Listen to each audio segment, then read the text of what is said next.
It's that feeling of being on top of the world, isn't it? The purest expression of contentment. I'm not quite sure what I'm doing with my lips right now, but what a lovely sensation it is on a Monday morning waking up as Celtic champions. To be honest, it's nothing new for any of us. I've done the maths. This is the 1082nd consecutive day that Celtic have held the Scottish title. Ever since we clinched the league at Tannadice. Not this time, but the one before back in 2022. We've been champions ever since. In fact, over the last 4,769 days that we've all been kicking about. This planet, if you're old enough to remember, Celtic have been champions for 4,338 of them, while Rangers managed a spell of just 431 days in between. I know. At least I didn't waste about half an hour earlier working that all out, right? So if you're wondering why today's video is coming out a wee bit later, there's your answer. Now then, what are we doing today? Well, I've gathered a fair few quotes from some of the players who spoke after Sunday's match, having a bit of fun now that the title's secured. Some genuinely interesting stuff too. And listen, I know I say this all the time, but we're genuinely buzzing to be closing in on 15,000 subscribers. It would be absolutely magic to hit that before the season wraps up. I had a look at the viewing figures for 2025 so far, and while they're genuinely brilliant, there's still a good lot of folk watching who aren't subscribed yet. So if you could just do that now, that'd be fantastic. It's completely free and only takes a second. You don't even have to pause the video. It'll keep playing away in the background. Go on, hit that wee subscribe button. Right, let's crack on. Thanks so much to everyone watching. Also, we've got some exciting news about a pretty tasty preseason friendly, which we'll chat about later on. But first, and we forgot to do this yesterday, we need to look at the league table. That's on me. I'll hold my hands up. Apologies for that.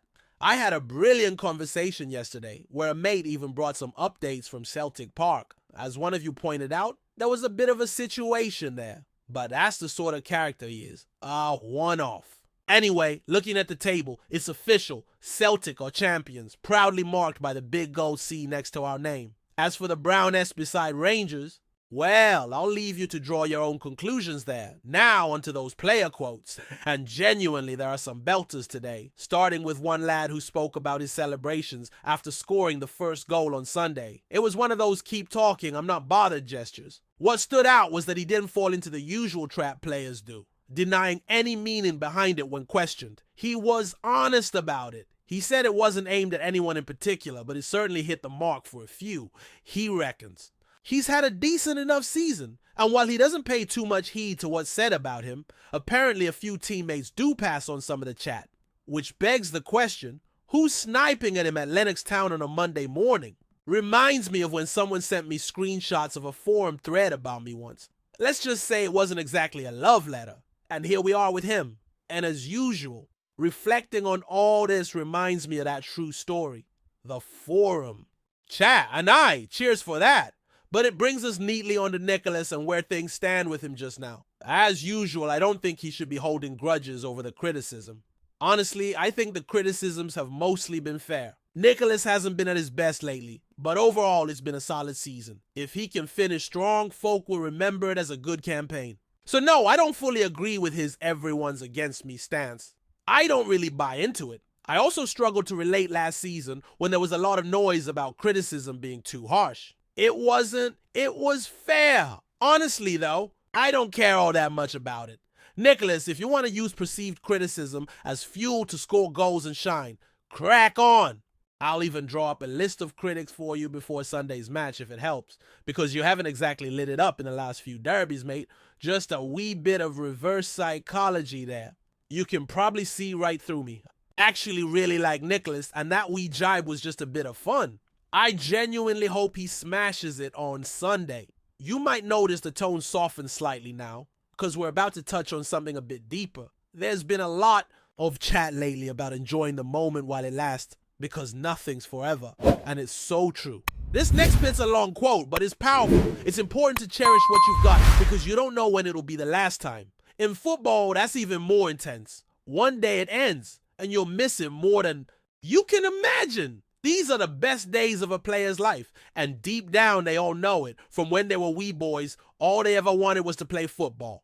Best job in the world, and one day someone taps them on the shoulder and it's over. So you got to soak it all in. He mentioned that because of the constant success, it can sometimes feel a bit repetitive. Like, here we go again. And maybe some lads don't savor it as they should. The older heads always try to drum it into the young ones. Enjoy it. This is special.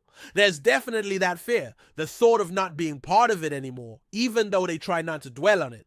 That's the real driving force behind the hunger for success year after year. As he approaches 32, he knows there's not many years left, 4 or 5 if he's lucky, and the end's creeping closer, but there's still so much he can give. It's something folk don't really talk about enough with footballers, the end of their careers. It's hard to feel sorry for them, fair enough, when they're living the dream and getting well paid for it. What they make in a week is more than most people earn in a year. Still, it's a real thing. The struggle to let go of their only life they've ever known.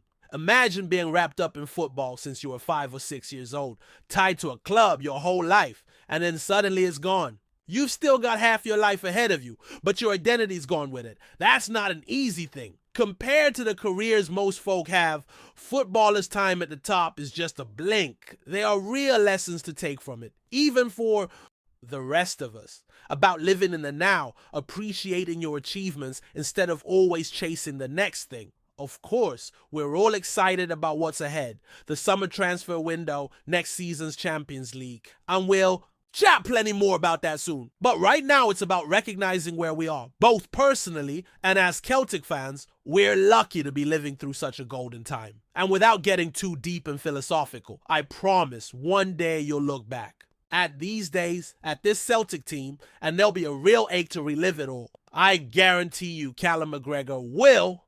That might be the most honest thing I've said all video, right? Time to lighten things up again. Here's a wee glimpse of Barry. Before we proceed, subscribe to our channel and enable notifications to receive all exclusive news about Celtic FC. Don't miss any details about your favorite team. It's extremely important for Celtic FC fans.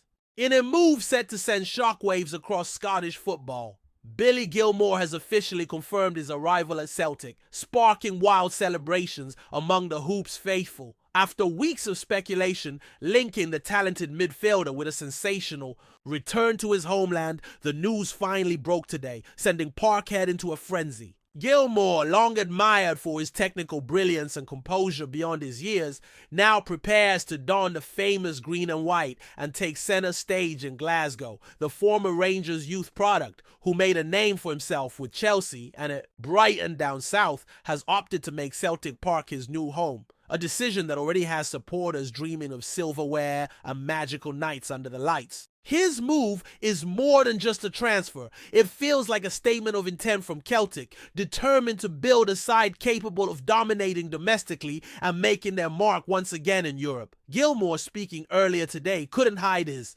excitement about the new chapter ahead. He spoke passionately about the club's history, the pull of the supporters, and his eagerness to be part of something special. For many, this signing represents a full circle moment. A Scottish talent who left early to shine on bigger stages, now returning to inspire the next generation of players on home soil. There will inevitably be chatter surrounding his Rangers connections, but football has a way of writing its own stories, and Gilmour's next pages will be scripted at paradise. His creativity, vision, and tidy control in midfield could be exactly what Celtic need to unlock stubborn opponents and maintain their domestic supremacy. More importantly, his experience at the highest level will offer an invaluable presence, both on and off the pitch. As the banners go up and the songs are sung, Billy Gilmour's Celtic journey begins with expectation, excitement, and a deep sense of possibility. There's no doubt about it. The boys have pulled off something special here, and the season ahead just got a whole lot more interesting. Hello, fan! Don't forget to like and subscribe to the channel, as it means a lot to Celtic FC. Also, share your opinion about the news in the comments below. See you in the next video.